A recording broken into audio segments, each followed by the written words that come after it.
Part 3. The weeks that followed did not stretch smoothly forward. They lurched, doubled back, and tightened around us like a river refusing to run straight. Each day seemed to carry both progress and peril. For every document Monroe filed, there was a rumor of a countersuit. For every name Elliot uncovered, another door slammed. For every witness we coaxed into speaking, Margaret conjured two who would deny it. The work felt less like building a case than wrestling a storm into a bottle and hoping the glass would hold. Adrian said it one night as we sat with maps of Briarwood spread across the table, and cold mugs between us. She will not yield quietly. She will burn the walls before she lets them close. She already has, I said, thinking of the forged letter and the ledger and the album. All that's left is whether she burns herself with them. Margaret's first counterstrike came not in the courts or the papers but in whispers. Neighbors told Helena that they had heard things about me, that I had plotted to disgrace Victor out of jealousy, that I had fabricated evidence to climb into Adrian's wealth, that I had seduced officials to weaken the Whitmore name.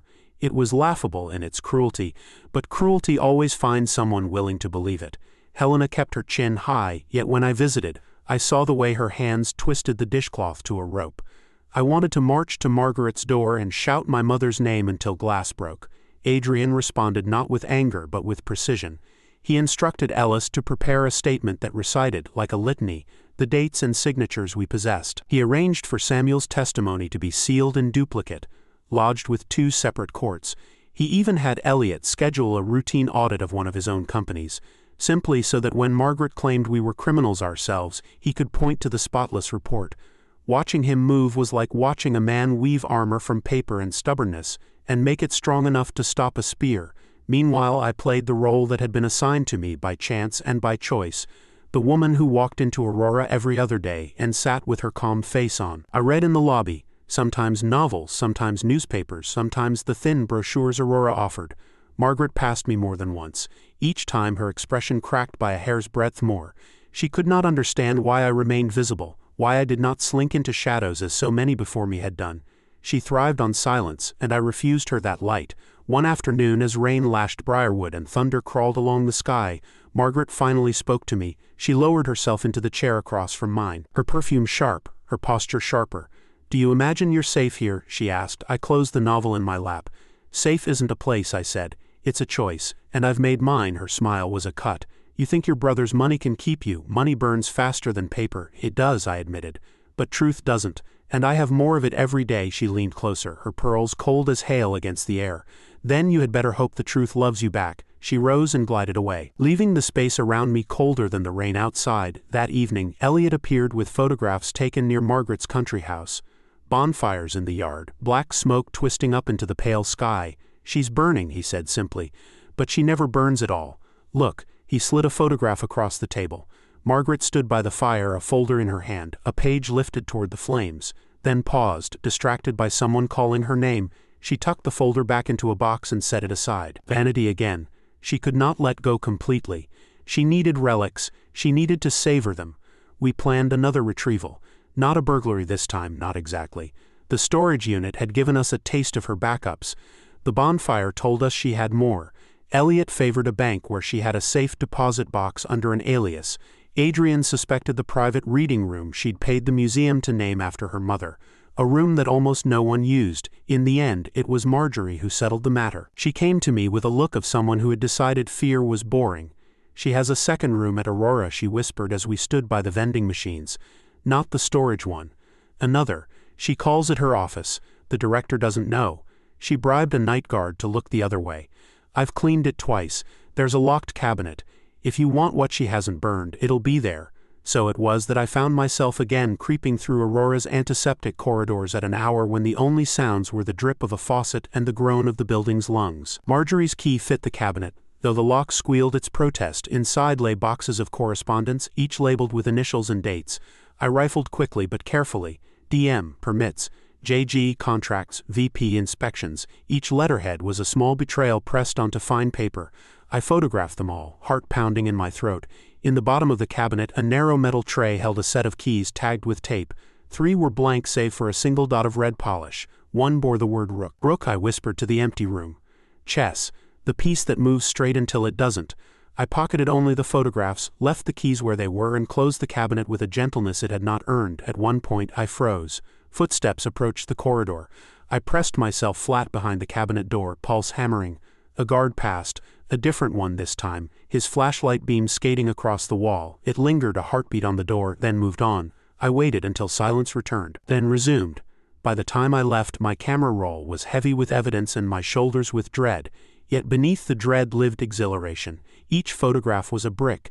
Together they would build a wall she could not walk through. We delivered the images to Monroe before dawn. He whistled low, a sound I had never heard from him. "This is enough to frighten a city council," he said. "Perhaps even enough to frighten a judge." "Frighten isn't enough," Adrian said. "We need to break." The break came sooner than expected. A city inspector, Timothy Ward, rumpled, gray at the temples, appeared at Monroe's office, hat in hand, sweat beading his lip. He confessed, haltingly, miserably, that he had accepted envelopes from Margaret in exchange for overlooking violations. He had done so 3 times. He could not sleep. He wanted out. Monroe took his statement, sealed it, and promised him protection. When the door closed behind Ward, Adrian said, "The dominoes have begun." Margaret, true to her nature, did not topple quietly. She struck at Helena next. My mother came home one evening to find her garden shredded, her roses hacked to stumps. On the fence, painted in dripping black, a single word: liar. Helena telephoned me without trembling, but when I arrived I saw the way she stood with her shoulders too straight, refusing to look at the ruin of her flowers. Rage burned in me so hot it threatened to become recklessness. Adrian gripped my arm hard. "She wants you to act without a plan," he said. "Don't give her that." We stayed steady. We let Samuel's story be published in part, names withheld, details blurred but recognizable to those who had lived them. The paper ran it under the headline, "The Price of Bread." Readers understood. Margaret fumed. We could measure it in the sudden appearance of her lawyers, in the frantic calls to Victor, in the way her car stopped, idled, and reversed in front of Aurora like a hawk circling prey it could not quite reach. She was orbiting. She was hunting. Then came the night of the Briarwood Museum Gala. Adrian had tickets. "She'll be there," he said. "She can't resist being photographed near money," she was. She arrived in emerald silk, Victor trailing her like a faint echo. I wore black, anonymous, sharp. Our eyes met across the marble floor. For the first time she looked less like marble herself and more like a woman whose reflection no longer obeyed. She approached, glass in hand, voice sweet with poison. "Clara," she said as though we were dearest friends, "I was just telling Victor how gracious you've been through all of this." "Truly, it's admirable, thank you," I said. "I'm told graciousness runs in rotten blood." Her eyes flashed. She tilted her head toward a quiet corner. "A word." Adrian moved to follow, but I touched his sleeve. "I'll be fine." We stood near a sculpture of a winged figure. Margaret sipped her drink. "You don't want to do this," she said softly. "You don't want to drag us all into mud. You'll be dirty too. Better to come back. I can speak to Victor. We can make it as though none of this ever happened, as though you never spat at me in my own home, as though he never threw me out with nothing on." She held my gaze. "Marriages survive worse. They survive betrayal," I said. "They do not survive contempt for a heartbeat." She looked old. Then the mask returned. "You think you've already won. You haven't. You've only bruised me, and bruises heal, then I'll keep hitting the same spot," I said and left her there, the winged figure casting a shadow that made her look smaller than I had ever seen her. The collapse began fittingly with Victor. One morning he arrived at Adrian's office, gaunt, trembling, eyes hollow. He asked for me.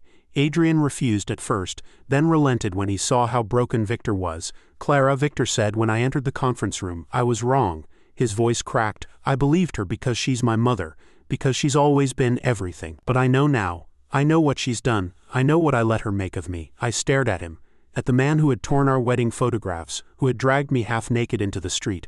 "Why are you here?" "Because she will eat me too," he whispered. And I thought, if you can stand against her, perhaps you can teach me how. I wanted to hate him. I wanted to spit the way she had spat. But all I could feel was the tired ache of pity. "You chose her," I said, "and now you have to choose again." "I choose you," he said, tears slicking his lashes. "If you'll let me." I did not answer. I walked out. Adrian followed. "What will you do?" he asked quietly. "I don't know," I said. "But I do know this. Margaret is cracking, and when she does, she'll try to take us all down with her." Victor did not go home. He moved into a serviced apartment paid for by money he had not borrowed from his mother. And for the first time in his adult life he sat in a room without her voice bouncing off the walls. He sent me a text the second night. "I keep expecting to hear her key in the lock. It's like living in a house where the ghost isn't dead yet." I did not reply. Some messages are answered by time, not words. Marjorie, brave in small ways that mattered more than heroics, continued to pass me threads. One afternoon she slipped me a photocopy of a maintenance work order signed by the same night contractor who had been present each time a piece of equipment had mysteriously failed at Samuel's bakery years ago. "He mops halls for us now," she said. "He limps, but he remembers who paid him to rewire a breaker that didn't need rewiring." Monroe found the man, recorded his statement, and added it to the growing spine of our case. With each new document, I felt the shape of Margaret's world resolve like a photograph submerged in developer. You start with fog, then a line appears, then an eye, then the whole face. It is shocking how ordinary malice looks when you can finally see it. The deputy mayor, who had been our white whale, suddenly announced he would not seek re-election. He cited family reasons. Reporters smiled tiny smiles in ink. Ellis advised restraint. "Don't dance in the street," he said. "Not yet," and yet, progress is never linear. One damp morning as I left Aurora, a woman I did not recognize stopped me by the door. She was mid-40s, well-dressed, the sort of person who looked like a dentist's wife in a suburb where hedges are measured. "Mrs. Whitmore?" she asked, and when I said yes, she lowered her voice. "I can help you. For a price." "What price?" I asked. "$5,000, she said. "I work at City Hall. I've seen the envelopes. I know names." I studied her face. It was too hungry. "No," I said, and her expression curdled into contempt before she turned on her heel. Later, Elliot discovered she was a friend of a lawyer who sometimes drank with the man who handled Margaret's real estate holdings. If I had paid, I would have bought nothing but trouble. For every step forward, there was a trap laid to make us greedy. We learned to say no to shortcuts and yes to the long road. Victor tried in his way. He took a job logging inventory for a shipping company run by a friend of Adrian's, work that required attention and nothing else. He attended therapy without being compelled. He wrote me a letter, not with loops and melodrama, but with penciled sentences crossed out and rewritten, until the page looked like a map of a country at war with itself. He put it in my mailbox without a stamp. I read it at Helena's kitchen table while the soup simmered and cried in the minimal, private way of women who have spent their tears on larger catastrophes. Helena, reclaiming her life in increments, replanted the roses. She pruned what was left, fed the soil, spoke to them like creatures who could be convinced to try again. Watching her in the garden taught me more about justice than a week of meetings did. Justice is not a gavel, it is a hand in dirt, returning what was taken, refusing to accept that ruin is a last word. One evening, as the heat of the day sank out of the pavement and the river drew a silver line across the city, I went to Samuel's bakery for tea. The kettle sang, he poured. He told me that people had begun to stop by just to buy a loaf they didn't need, to say they were glad he was still here. "It's strange," he said. "I thought the shame of debt would be the heaviest thing I'd carry. Turns out silence was heavier." We were ready, or as ready as anyone gets, when the subpoenas went out. Monroe served them with the cool efficiency of a surgeon. The documents demanded financial records from Aurora, from a shell company with a name so bland it almost sounded truthful, from a contractor whose invoices matched too neatly with campaign donations. The city stirred. Phones buzzed in pockets. People who had ignored us suddenly remembered our numbers. Margaret walked into Aurora the next morning dressed in white as if to declare herself invulnerable to stain. She passed me without a glance, but the receptionist, who had never once made eye contact with me in months, looked up and met my gaze. Something like gratitude flickered there, then vanished. In a war of optics, even an eye contact can be a defection. The night before Margaret's scheduled deposition, Victor called Adrian and asked to speak to us both. We met him in a neutral place, a conference room above a cafe that smelled like cinnamon and printer ink. He looked frightened but steady. "She will try to make it about the family," he said. "About history. About your father, Clara, and what she thinks he owed her. But if you press the point on finances, if you make her talk about numbers, she loses the music she hides behind." "How do you know?" I asked. "Because I've watched her all my life," he said. "Music is the only way she forgives herself for the arithmetic." He was right. The next morning, under oath and behind a polished table, Margaret tried to sing. Soft notes about charity and sacrifice and helping people who needed a hand. Ellis let her perform for exactly 4 minutes. Then he interrupted with a calm that felt like a blade laid flat. He held up a photocopy of the ledger page Samuel Drake's name lived on and asked, "Is this your handwriting?" She said no. He produced 3 other documents in which she had signed her name in precisely the same neat, compressed script. The S's like careful fishhooks. "Is this your handwriting?" he asked each time. By the 4th, she had to say yes. He asked then about the margin note. "Deputy Mayor, 10%. She said she had no idea what that meant. He asked about the contractor whose bid had come in miraculously at the sweet spot between 2 falsified estimates. She said she did not manage contracts. He produced an email in which she had recommended strongly that the board choose that contractor for the sake of continuity. Her lawyer objected. The stenographer's keys clacked like rain. Ellis smiled his empty smile. We continued. For 2 hours she danced, and for 2 hours Ellis trimmed her steps back to the square she had tried to avoid. When the deposition ended, she rose with regal slowness and turned toward me where I sat behind the glass. Her mouth shaped a sentence I could not hear. I did not ask to know what it was. Sometimes ignorance is armor. The city inspector Ward's statement went public a week later. So did a portion of Samuel's. Reporters stopped by the bakery for quotes. Samuel spoke with modest courage, and then baked more bread to calm his hands. The deputy mayor resigned, after all. A councilman discovered he needed to spend more time with his garden. Another confessed a gambling problem. Institutions, when they rot, shed fruit like this, sour, bruised, falling too fast. I thought perhaps we were past the worst of it. The night the councilman's press release went out, I slept 10 hours without waking.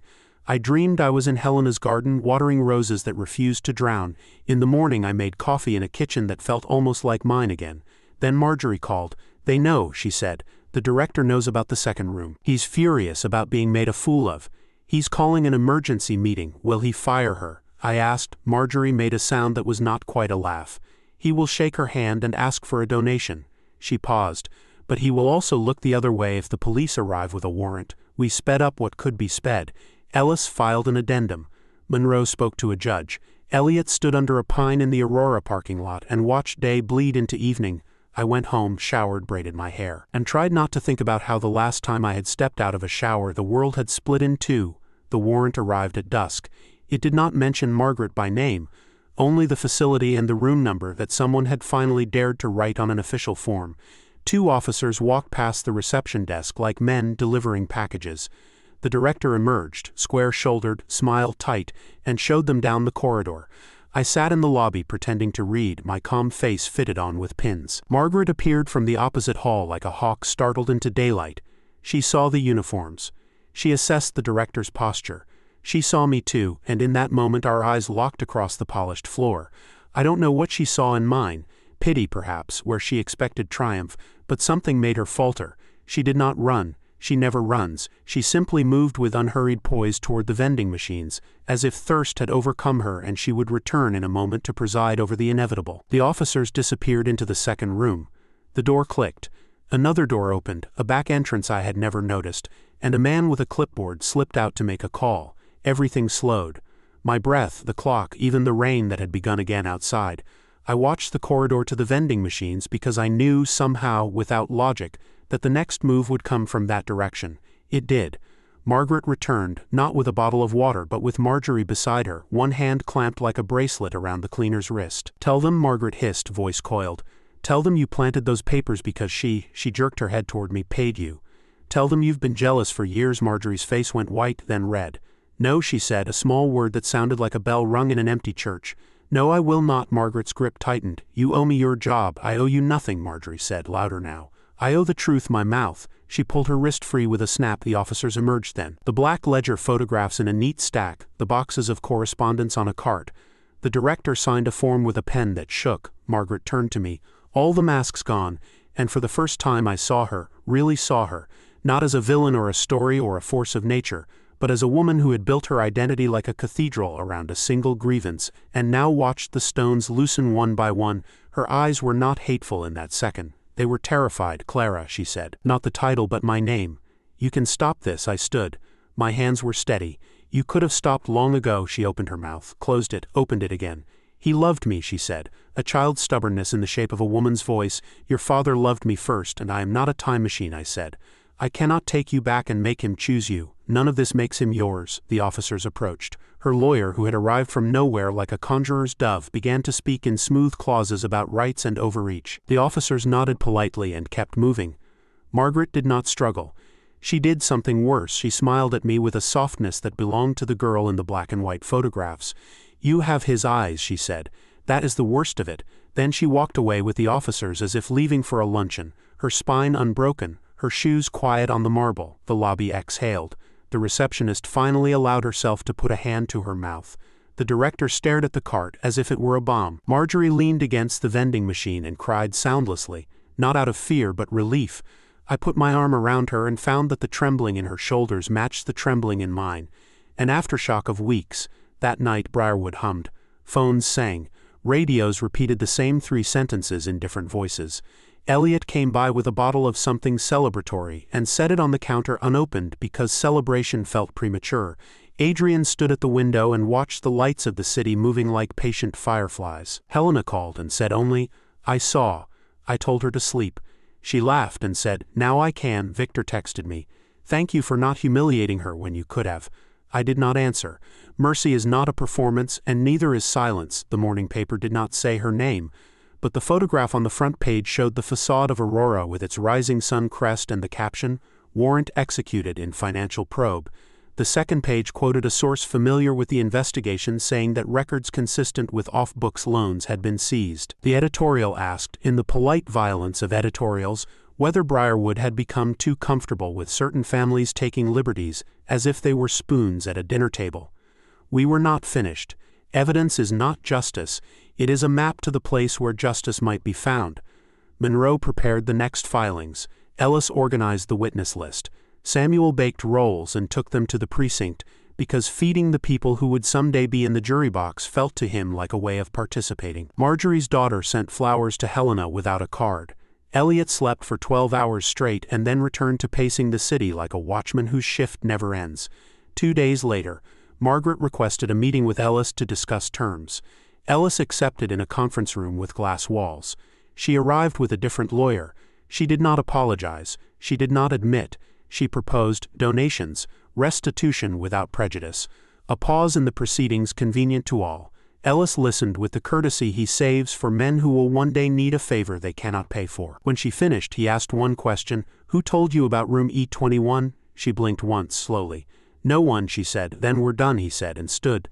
The negotiation lasted 9 minutes. In the hall I watched her pass. For an instant our reflections in the glass aligned. 2 women the same height, shoulders squared by different burdens, faces set by different winds. On the evening that followed, I went to the river alone. The city made its small noises, a ferry horn, a cyclist's bell, the hush of people deciding what to say to each other after a long silence.